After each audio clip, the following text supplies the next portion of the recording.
This starts now. Welcome to the channel. I am BudsterBrown, here to offer casuals and critics a perspective on cinema. Today, giving you my review of Sonic 3, or Sonic the Hedgehog 3, and directed by Jeff Fowler. This movie stars Ben Schwartz, Jim Carrey, Idris Elba, Colleen O'Shaughnessy, and newcomer Keanu Reeves playing Shadow the Hedgehog. In full disclosure, I am a massive fan of Sonic the Hedgehog. As you can see here, I have Sonic Adventure 2 running on my Dreamcast, which is where I first played it and beat it. I also have all these little knickknacks. I'm a big fan of the comic books. When the one time I left the country, I made a mosaic of Sonic the Hedgehog in Italy. I've played all of the mainline games. I've beaten most of them, so needless to say, I am a pretty big Sonic fan, and when I saw the trailer for Sonic 3, it got me super duper excited. I am a massive fan of Shadow the Hedgehog. He is my favorite character in the Sonic universe. Sonic Adventure 2 is one of my favorite Sonic games of all time, and it looks like it's taking a lot of cues from that. The basis of this plot is that Sonic and friends end up running into the ultimate life form, who for some reason is a red and black hedgehog named Shadow, and they end up having a couple scraps. They go on a globe-trotting adventure. There's some team-ups with Dr. Eggman. There's a new Eggman. World-ending stakes, calamity, family, all of that good stuff. What you come to expect with these Sonic movies, except elevated with higher stakes, with more emotional depth. And to me, this is by far the best of all of the Sonic movies. It's not really even close to me, where I thought Sonic 1 was just a fun family movie that happened to star Sonic. I thought Sonic 2 was more of that video game adaptation of Sonic 3 Knuckles that I thought it did a pretty good job, but it got a little distracted with some of the human stuff, and so that knocked it down a peg. And I swear, Rachel's wedding, that scene gets longer every time I re-watch it. This movie cuts almost all of that out, and when the humans do show up in this movie, they fit much more into the plot. They feel like they're actively helping the forward momentum of the story, as opposed to being some sort of side quest that somehow creeped its way into a Sonic movie. And unlike a lot of my other reviews, where I don't watch anyone else's reviews while I'm in the process of filming my own review, this one I've seen them all. I swear I've seen every single Sonic 3 movie review under the sun. I feel like I know every possible opinion someone might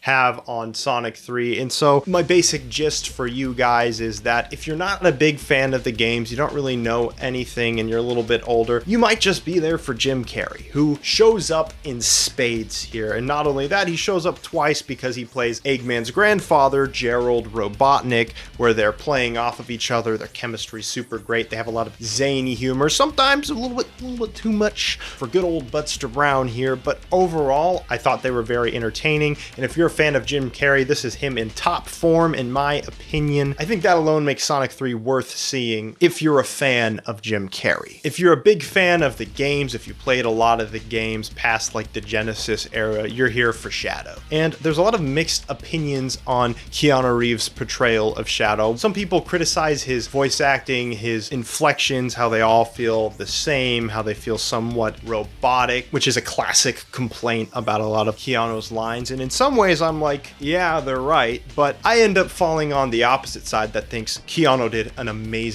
job with this character. He captures the nuance, the depth, the aggression, the anger, but the delicate soul that is inside Shadow the Hedgehog secretly, that has just been through a lot of pain and just grew up in a lab being tested, with his only friend being this little girl named Maria Robotnik. And all of this testing, his past, everything that happens there has just made him incredibly better. And Keanu perfectly captures the essence of the character, and I'm gonna be real, is better than a lot of the versions of Shadows that we've had in the games. I think a lot of people overhype some of the voice actors in some of those older games with Shadow, and I think Keanu works perfectly. But what I like about the character, he's the only straight, no nonsense, serious character in this entire movie franchise, and by proxy, he's able to make Sonic get more serious in the last act. And I'm of the opinion that Sonic is at his coolest and is at his best when he has to be serious, when he has to as the kids would say, lock in. And just by the fact alone that Shadow was able to pull that out of Sonic and have some seriously high stake battles and fights at the end of this movie made for a great entertaining time that was satisfying to me as a longtime fan of the franchise. While I'm on that topic, the action in this movie is next level good. I made sure to rewatch the first two movies back to back right before going into this third movie, and it's night and day. I feel like it's significantly better than the first two movies. The fight scenes, the chase scenes, everything just has so much energy, and I think what really helps with that is the visuals. Everyone I watched Sonic 3 with said that the VFX and the CGI was gorgeous and that they were able to make these hedgehogs really blend into real life. And on a $120 million budget, the fact that this movie looks so good and that a lot of MCU movies look, let's just say less good, I was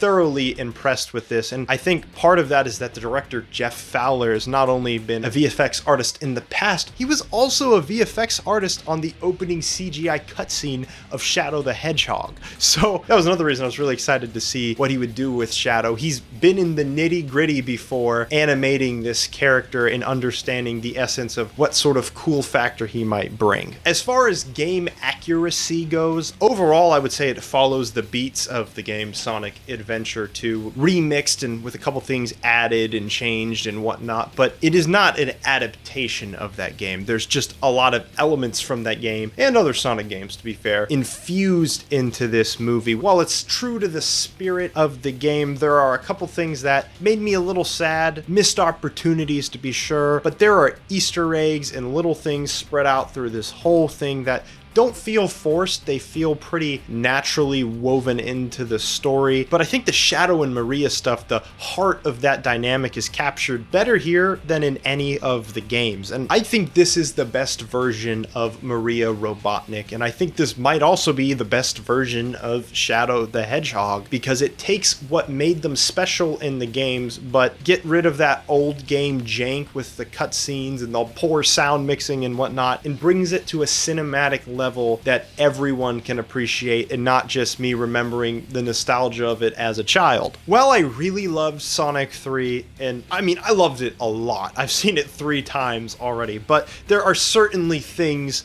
that didn't quite work for me. I thought that the humor was a little bit overbearing at times, and while I do think that this is the funniest of all of the Sonic movies we've had so far, certainly made me laugh the most, there was times where I was wishing with all of my heart that they would tone down the humor during some more serious moments in the last act, because it just felt like it was like, you know, in Marvel movies when they just make a joke during something serious, and you're like, guys, I just want to feel this moment. I also feel like some backstory elements and reveals might have felt a little bit rushed. It's not something I noticed on my first viewing, because I know what happens in a lot of this story because I've played the games. But watching it again from a more casual perspective, there are things where it's like, oh, that just happened pretty fast, and wow. I also think that there's a part in the middle of this movie that slows down significantly, which you never really want for a Sonic movie, and that is when they do involve the human characters into some sort of heist of a gun facility to get a MacGuffin. I found it fun, but compared to the rest of the movie, which is just so solid, it did feel like a little bit of a valley in the overall structure of this movie. But at its heart, what you came here to see, which is references to the game, adapting the source material lovingly, Shadow the Hedgehog, his dynamic with Maria, Dr. Robotnik and his relationship with Dr. Robotnik, and surprisingly they're able to tie this really thematic bow of family and remembering the love that you've felt for someone, how powerful that love can be even when a person is gone, and what it means to be a family in general. And to me, this is the perfect family film because it's got something for everyone. Hype action, good messages, funny jokes for the kids, while also having serious moments where you can feel the weight and the scale. I really loved this movie, and the complaints I have with it feel so minor compared to what I love about it. It's by far my favorite of the three, and it might just be my favorite movie of the year. Now remember, I'm very biased as a Sonic fan. I'm not saying it's the best movie of the year. It's just the movie that I've enjoyed watching the most all year long. And it's moments like these that make me happy to talk about movies, that make me happy that I'm a fan of cinema, that I can just talk on the internet about one of my favorite franchises doing something that I really, really love. In this case, Sonic the Hedgehog 3.